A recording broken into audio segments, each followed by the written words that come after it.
Hi, everybody. Welcome back to another episode of Wonderful Webinars.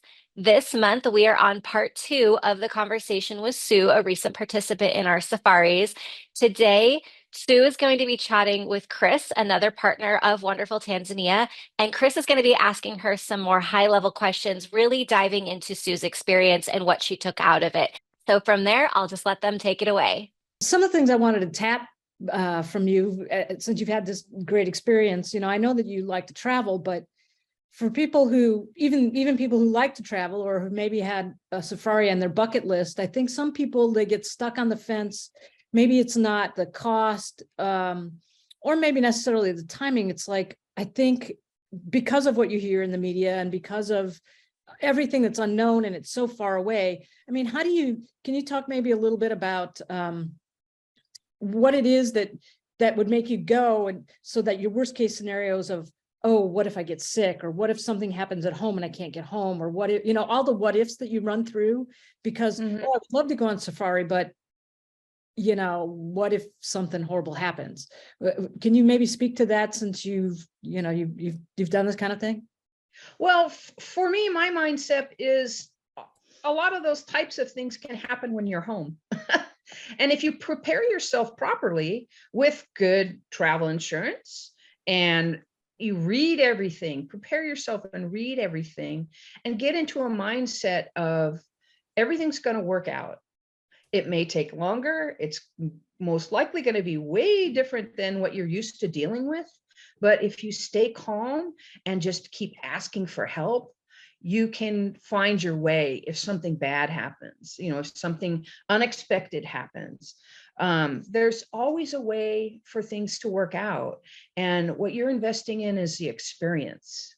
And actually running into and having different things happen is part of that experience of going somewhere and traveling and never, where you've never been before, where things are different. You need to expect that. Expect things to be different and be pleasantly surprised if they're not, or pleasantly surprised if they are, because you see how things can operate in a different way in a different part of the world, because the world is a very diverse place. And I'm always just amazed at, when I am traveling through these cultures, just the creativity and the ingenuity of people and how things are done, and learning how to communicate, and not learning to be calm and try to understand why things aren't the same, and how to communicate with whoever you're working with to get your meaning across, or be able to accept, oh, it's just not going to work out. Small things. Oh, that's different. Okay, I can deal with that, because this is where I am.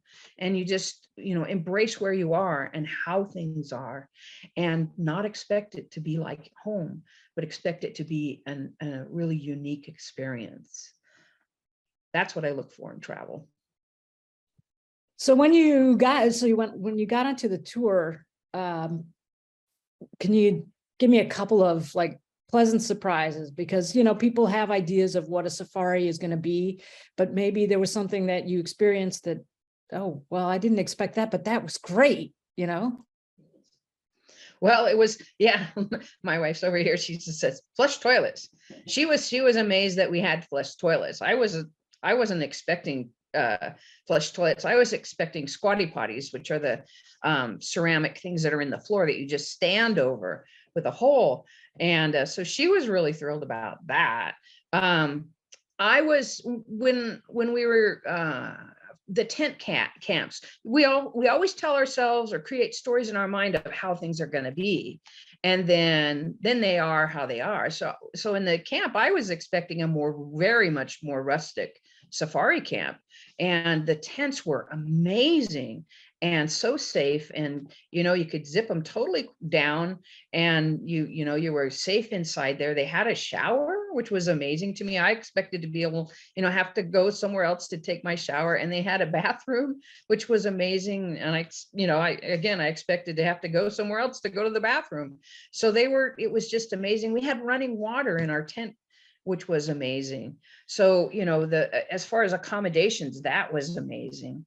I think the other thing that was really amazing was once we after we landed at Serenera Airport and we got into the safari vehicles, and we just drove, I think we were probably 1.5 or 2 miles from Serenera Airport.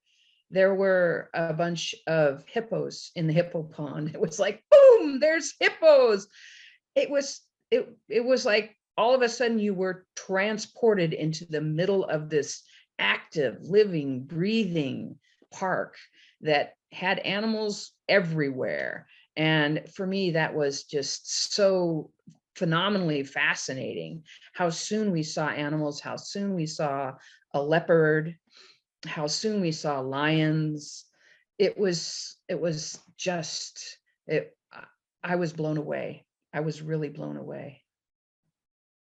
I'm wondering too, so this, what was it with your interactions? I mean, some safari companies, they'll take you and you'll see 1 million animals and you can go, but what was it about this one where you did get to interact with people and you did get to meet them to the point where you have friends in Tanzania right now? Yeah.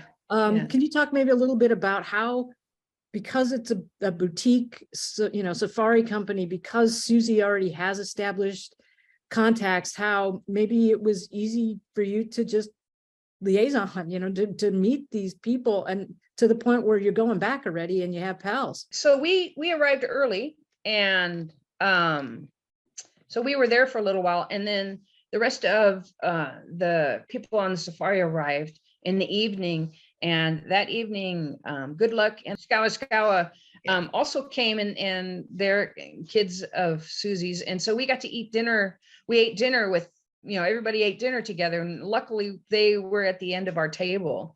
And so we had wonderful conversations with them during dinner, and we laughed and laughed and laughed. And they asked us questions about, who we were and what we do. And they asked questions, and then we, asked them questions.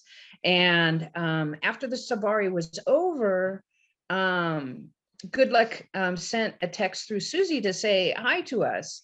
And so we were so thrilled that he had, acknowledged us and said he had a good time having dinner with us. And so we didn't really have a way to directly contact him. So we made a little sign and took a picture of ourselves and gave it to Susie to send back to Good Luck.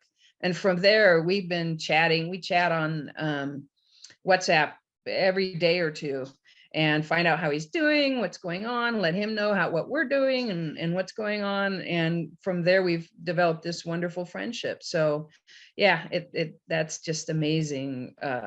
He's an amazing young man. Yeah, he just took his mom, to the doctor yesterday. So, it's amazing. And then meeting the tribes was also amazing. The Datoga people were just phenomenal. I just walking into that village, I felt the love from them. They were so nice and so caring, and we had so much fun laughing together and learning about them and getting our faces painted and stuff like that. It was great. It was really, yeah, they were great people. Yeah, I have much love for them. Well, the guides, Simon and Felix, were amazing, and you could ask them any question and they would answer it. And we really felt like the guides were our guides and they were there for us. And the other thing is, when we'd forget our water bottle in the truck and they'd already taken the truck away for the day to get it washed, they would bring it to us. They were just so sweet and so caring. And also when we were in areas where it wasn't okay to get out of the truck, or we needed to roll up the windows because the baboons were in the area, they were very careful to make sure that we were always safe, and really good at explaining our questions about being safe and how to be safe. Not that because of that, we didn't really ever feel unsafe, because we knew what the situation was and it was well understood. And then interacting with the staff at the different camps and hotels was amazing. You could sit and talk with them. They weren't right, you know, it wasn't like being in the US where, you know, waiters are just running around being crazy and doing all the work because they have to have production. It's not like that in Tanzania. The waiters and the staff all around are always, every time you see them, it's, you know, karibu, welcome, and how are you doing? And if you have any questions, they're there to help you, or they take you to somewhere where you get help. And if you want to ask them questions about different things, they're just there to help you, and they're friendly, and you get to know them, and they're such sweet people. I just love the Tanzanian people. How did you get to like, how did you get to that next step to understand, you know, for your purposes, get to have intimate interactions to find out like what they needed, or how to, or was that just your own research once you got back? That was once I got back. I mean, I could see the need. I was an administrator in my other life. So you know, my eyes are always open to seeing, you know, different needs of problem solving and making operations better. And one of the things I truly believe is that children's education is going to help uplift any community, any culture, as long as it's on their terms, not coming in, not, you know, doing what you think needs to be done, but actually asking, how can I help make your lives a better?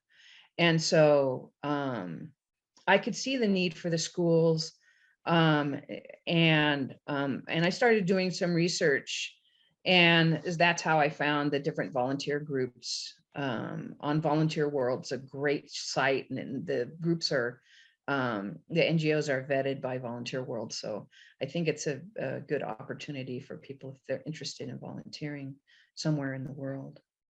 So then I contacted them, and then I got lists of materials that they needed from them. And so that's how I decided what to purchase, exactly what they needed.